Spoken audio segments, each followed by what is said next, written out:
Hello there. Welcome back to my channel. Today, I'm going to tell you a strange generation that almost nobody talks about and how learning about them changed the way I see my parents and myself. Today, I want to share a very interesting story about Generation X. Maybe your parents are Gen X. Maybe your boss is Gen X. They were born between 1965 and 1980. People talk a lot about boomers and Gen Z, but Gen X is often quiet, almost invisible. When I started to understand their psychology, I discovered something surprising about independence, fear, and strength. But the real surprise was this. While I was trying to improve my English, I realized I was also trying to understand my father. Let me take you back to a rainy evening in my small apartment. The sound of the rain was soft, like fingers tapping on the window. I was watching a video about the psychology of Generation X. The speaker talked about latchkey kids, children who came home to an empty house because both parents were working. Suddenly, I remembered my father. He was 8 years old in 1978. He came home alone. No smartphone, no internet, no one to check if he was safe. He opened the door with his own key, made a simple sandwich, and did his homework in silence. Imagine that for a moment. An empty house, the quiet sound of a clock on the wall. You are a child, but you already feel like an adult. And here's the first big question that stayed in my mind. What does that kind of childhood do to your heart? The video explained that millions of children in the 70s and 80s were often alone after school. They learned something very early. You cannot always wait for someone to help you. You must solve your own problems. When I heard this, I felt something strange. My father never complains. He rarely talks about his feelings. When I was young, I sometimes thought he was cold, but maybe he was not cold. Maybe he was trained to be strong. But here's where it gets deeper. Gen X grew up in a world of big promises and big disappointments. Their parents said, work hard and everything will be fine. But then divorce rates went up. Companies fired loyal workers. Rules changed. Stability disappeared. So Gen X learned to expect problems. Psychologists call it defensive pessimism. They hope for the best, but they prepare for the worst. I remember asking my father once, "Why don't you trust companies?" He just smiled and said, "Nothing lasts forever." At that time, I didn't understand. Now I do. The air in my room felt heavier as I listened. Outside, a car passed slowly on the wet street. I imagined my father as a teenager during the Cold War. In school, teachers talked about nuclear war. They did duck and cover drills. Adults said, "Don't worry," but also acted afraid. Can you imagine growing up like that? Adults say everything is okay, but you feel something is wrong. No wonder Gen X uses irony and humor as a shield. They joke before something hurts them. They stay a little distant, not because they don't care, but because caring too much once hurt them. And this is where my English journey connects to their story. When I was learning English, I often felt embarrassed to speak. I was afraid of mistakes.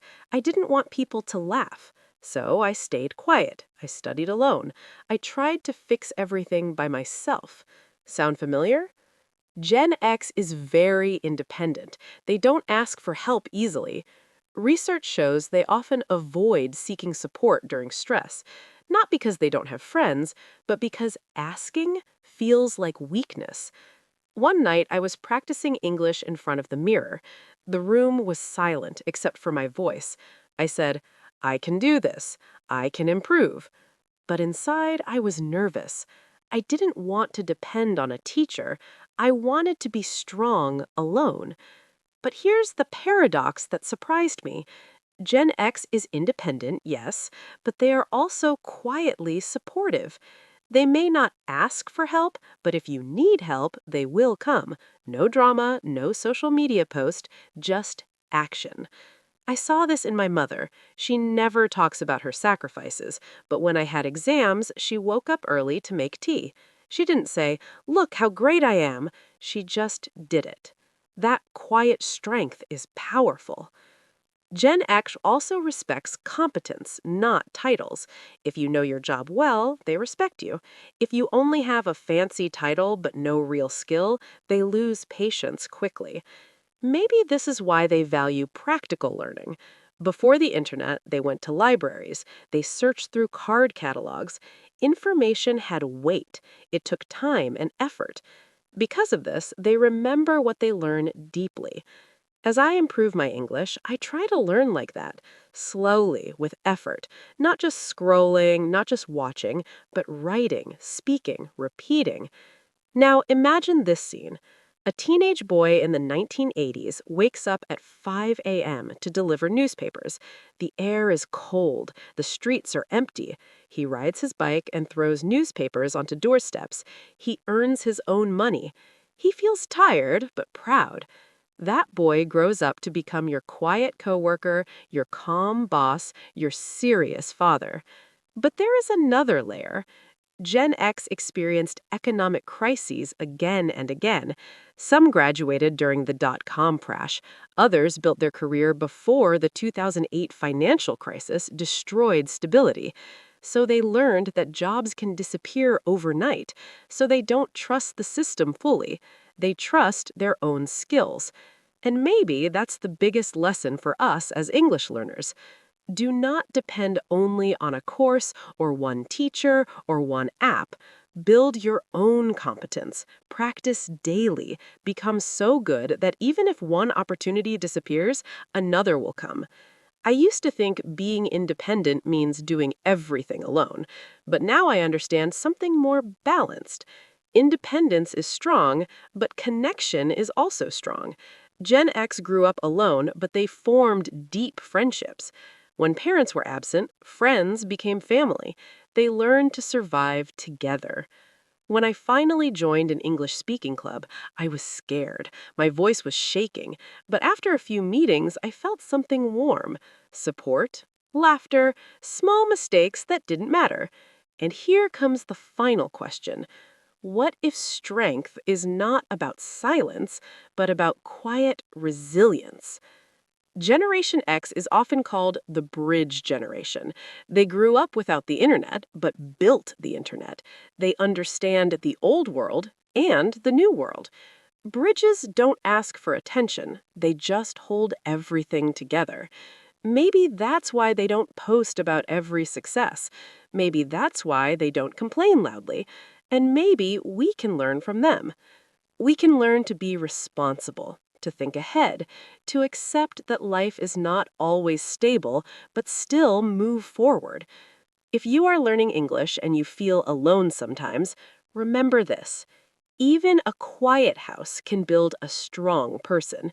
Even slow progress can create deep skill. Try this. Today, study for 20 minutes without your phone. Write by hand. Speak out loud. Be patient. Build your competence step by step. If this story touched you, share in the comments. Are your parents Gen X? Do you see these traits in them? Or maybe you are Gen X yourself. Don't forget to subscribe and share this video with a friend who is learning English. In the next video, I will share another hidden psychological story that may change how you see the world. That's all for today, my friends. I've covered a lot of information about the subject Psychology of Generation X above. Thanks for joining and watching me. If you enjoyed the story, please give this video a thumbs up.